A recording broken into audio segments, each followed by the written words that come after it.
എല്ലാ ഭക്തജനങ്ങൾക്കും കതിർവേൽ മുരുകൻ യൂട്യൂബ് ചാനലിലേക്ക് ഒരിക്കൽ കൂടി സ്വാഗതം. അപ്പോൾ എൻ്റെ ചാനൽ ആദ്യമായിട്ട് കാണുന്ന ഭക്തജനങ്ങളാണെങ്കിൽ ചാനൽ ഒന്ന് സബ് ചെയ്യുക. അപ്പോൾ വിശാഖ നക്ഷത്രം.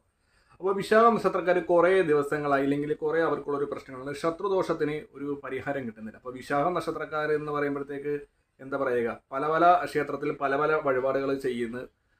എന്തുകൊണ്ടോ അവർക്ക് ശത്രുപരമായിട്ടുള്ള പ്രശ്നങ്ങൾ മാറുന്നില്ല. അല്ലെങ്കിൽ ജാതകത്തിലെ എല്ലാ ജ്യോത്സ്യന്മാരും നല്ല ഫലങ്ങൾ പറഞ്ഞു, പക്ഷേ അവർക്ക് ജാതകത്തിലെ ഭാഗ്യങ്ങൾ അനുഭവിക്കാൻ പറ്റുന്നില്ല, സാമ്പത്തിക നഷ്ടങ്ങളുണ്ട്. അപ്പോൾ വിശാഖ നക്ഷത്രക്കാർക്ക് ആയിട്ടുള്ള ഒരു വീഡിയോ ആണ്. അപ്പോൾ വിശാഖ നക്ഷത്രം എന്ന് പറയുമ്പോൾ നമുക്ക് എല്ലാവർക്കും അറിയാം, ഭഗവാൻ സുബ്രഹ്മണ്യൻ്റെ നക്ഷത്രമാണ് അല്ലേ. അപ്പോൾ സുബ്രഹ്മണ്യ സ്വാമി ക്ഷേത്രത്തിൽ തന്നെ നമുക്ക് പരിഹാരമായിട്ട് വിശാഖ നക്ഷത്രക്കാർ ഏത് രീതിയിലുള്ള പരിഹാര കാര്യങ്ങൾ ചെയ്താലാണ്, അവർക്ക് വഴിപാട് ചെയ്താലാണ് ഫലം ഉണ്ടാകുന്നത് നമുക്ക് നോക്കാം. അതിൽ നിന്ന് നമ്മൾ എല്ലാ വിശാഖ നക്ഷത്രക്കാരും സുബ്രഹ്മണ്യ സ്വാമി ക്ഷേത്രം, അതായത് ഉപപ്രതിഷ്ഠയുള്ള സുബ്രഹ്മണ്യ സ്വാമി ക്ഷേത്രത്തിൽ പോകുന്നത് സുബ്രഹ്മണ്യന് പ്രധാനമായിരിക്കുന്ന ക്ഷേത്രത്തിൽ തന്നെ പോകണം. അപ്പോൾ എന്താണെന്ന് വെച്ചാൽ ചെറിയ ഒരു വെള്ളിയുടെ വേല് മേടിക്കുക. ഇതിപ്പോൾ ഒരു വെള്ളിയുടെ വേലാണ്, ഈ ഒരു വേല് വെള്ളിയുടെ വേല്. അപ്പോൾ വെള്ളിയുടെ വേല് സ്വർണ്ണക്കടയിലുണ്ടാകാം, ഇല്ലെങ്കിൽ വെള്ളിക്കടയിലുണ്ടാകാം, ചിലപ്പോൾ അമ്പലത്തിൽ കണ്ടേക്കാം. അപൂർവമാണ് ചില ക്ഷേത്രങ്ങളിൽ കാണുന്നത്. അപ്പോൾ ഈ ഒരു വെള്ളിയുടെ വെയിൽ മേടിച്ചിട്ട് വിശാഖ നക്ഷത്രക്കാരെ ചെയ്യേണ്ടത് എന്താണെന്ന് വെച്ചാൽ, ഈ ഒരു വെയിൽ വലത് കൈ പിടിക്കുക. അതായത് ഭഗവാന്റെ ക്ഷേത്രത്തിൽ ചെന്നിട്ട് വലത് കൈ പിടിച്ചിട്ട് നമ്മളെ ബാധിച്ചിരിക്കുന്ന ശത്രുദോഷങ്ങൾ ഒന്ന് 3 തവണ ഇങ്ങനെ കറക്കി ഒഴിയുക.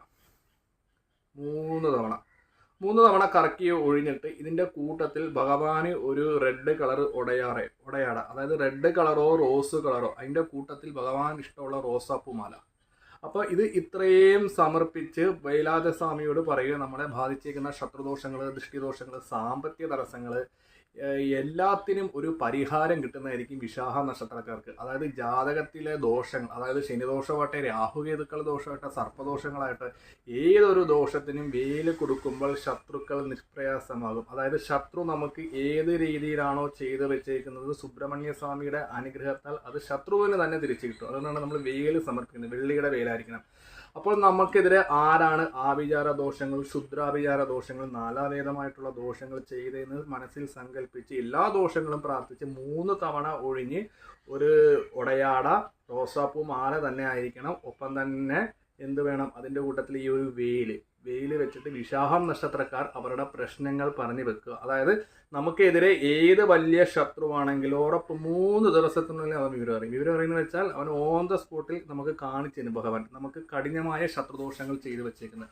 ഒരു ഉദാഹരണത്തിന് ശത്രുദോഷം കൊണ്ട് ജോലി തടസ്സപ്പെടുത്തി, ഇല്ലെങ്കിൽ മംഗല്യം തടസ്സപ്പെടുത്തി, ഇല്ലെങ്കിൽ പല രീതിയിലുള്ള പ്രശ്നങ്ങൾ നമുക്കുണ്ടായി അല്ലെ, ശത്രു ദോഷമുഖാണ്. അപ്പം നമ്മൾ പല പല ക്ഷേത്രത്തിൽ ഒത്തിരി പൈസകൾ മുടക്കി ഹോമങ്ങളൊന്നും ചെയ്തിട്ടും നമുക്ക് മാറ്റം വരുന്നില്ലെങ്കിൽ നമ്മൾ ഈ ഒരു കാര്യം സുബ്രഹ്മണ്യ സ്വാമിയെ ഭക്തിപൂർവ്വം ചെയ്ത് വേല് തലക്കൊഴിഞ്ഞ് സമർപ്പിക്കും. ഒപ്പം തന്നെ ഒടയാട റോസ് കളറോ റെഡ് കളറോ ഒടയാടയായിരിക്കണം. ഒപ്പം തന്നെ റോസാപ്പൂ മാലയായിരിക്കണം. അതിൻ്റെ കൂട്ടത്തിൽ വേല് വെക്കുക. ക്ഷേത്രത്തിൽ 3 വലത്ത് വെക്കുക. എന്നിട്ട് സുബ്രഹ്മണ്യ സ്വാമിയുടെ അടുത്ത് വൈകുന്നേരത്തെ ദീപാരാധന സമയം തന്നെ ഈ ഒരു വേല് വെക്കണം. ദീപാരാധന കണ്ടു തൊഴുതിട്ട് വേണം. അതായത് ദീപാരാധന കണ്ടു തൊഴുമ്പോൾ വേലായുധസ്വാമിയുടെ കൈക്ക് നമ്മൾ ഈ വേല് കൊടുത്ത് ശത്രുവിനെ മാറ്റിത്തരാൻ പറയണം. ഉറപ്പായിട്ട് നമ്മുടെ ജീവിതത്തിൽ രക്ഷയുണ്ടാകും, ജാതകത്തിലെ ദോഷങ്ങൾ മാറും, ശത്രുദോഷങ്ങളുണ്ടാകും. അപ്പോൾ ഇത് ചെയ്ത് കഴിഞ്ഞിട്ട് പിറ്റേ ദിവസം തൊട്ട് നമ്മുടെ കർമ്മത്തിലുണ്ടാകുന്ന വിഘ്നങ്ങൾ, ശത്രുദോഷങ്ങൾ, തൊഴിലിൽ പോകുമ്പോഴുള്ള ജോലിക്ക് പോകുമ്പോഴുള്ള തടസ്സങ്ങൾ, അതുപോലെ തന്നെ വിദേശത്ത് പോകാനുള്ള തടസ്സങ്ങൾ, മംഗല്യ തടസ്സങ്ങൾ എല്ലാം തന്നെ വിശാഖ നക്ഷത്രങ്ങൾ മാറ്റിത്താണ്.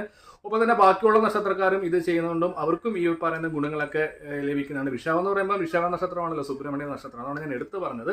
അപ്പോൾ വീഡിയോ ഇഷ്ടപ്പെട്ടെങ്കിൽ നിങ്ങളുടെ കൂട്ടുകാരിലേക്ക് ഭക്തങ്ങൾക്കൊക്കെ ഒന്ന് ഷെയർ ചെയ്യുക. ഞാൻ മറ്റൊരു വീഡിയോ വരുന്നതാണ്.